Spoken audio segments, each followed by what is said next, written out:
নমস্কার বন্ধুরা, দিশার কুকিংয়ে সবাইকে স্বাগত জানিয়ে আজকে আবার একটা নতুন রেসিপি নিয়ে চলে এলাম। আজ বানাবো আমি শামুক। মতো সর্ষের তেল দিয়ে দিলাম, ভেজে নেবো। আমি ভাপিয়ে দিয়ে পরিষ্কার করে ধুয়ে আমি একটা প্রেসারে সিটি দিয়ে নিয়েছি। এটা এবার একটু হালকা নেড়ে নেবো তেলে।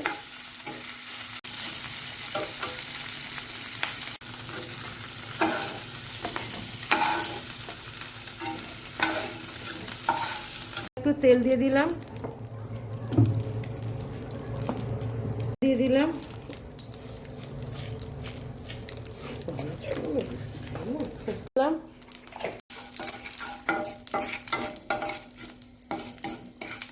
সাইজের পেঁয়াজকে আমি কেটে রেখেছিলাম, ধীরে করে দিয়ে দিলাম।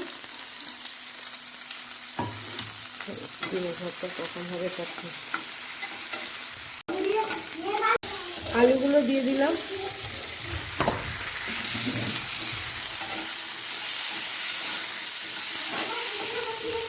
এবার এগুলোও দিয়ে দিলাম।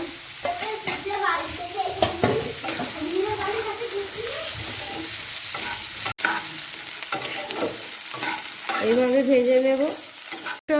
কাঁচা লঙ্কা, রসুন, আদা একসঙ্গে পেস্ট করে নিয়েছি, সেটা দিয়ে দিলাম।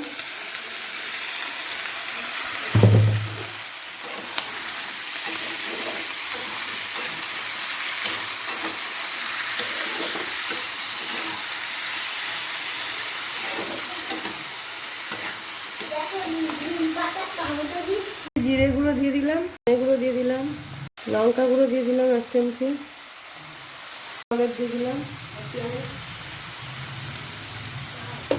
হলুদ গুঁড়ো দিয়ে দিলাম।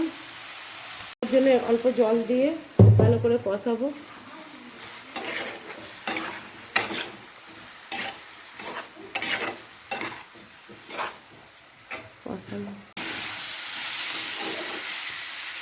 মাটাকে লবণ দিয়ে দিলাম, মতো গরম মশলা দিয়ে দিলাম। শামুকটা কষানো হয়ে গেছে, এবার আমি জল দিয়ে দেবো।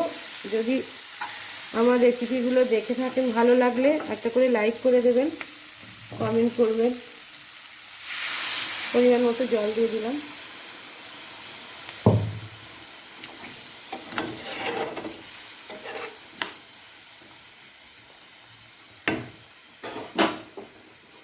এবার আমি ঢাকা দিয়ে সেদ্ধ হতে দেবো।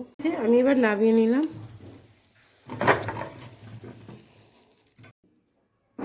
আমার কাছে ধনেপাতা ছিল না, তাই আমি দিতে পারিনি। আপনারা ধনেপাতা দিয়েবেন, ভালো লাগবে। রেসিপিটা ভালো লাগলে লাইক, শেয়ার, কমেন্ট করবেন, বেশি বেশি শেয়ার করবেন। একটা লাইক করে আমাকে এগিয়ে যেতে সাহায্য করবেন।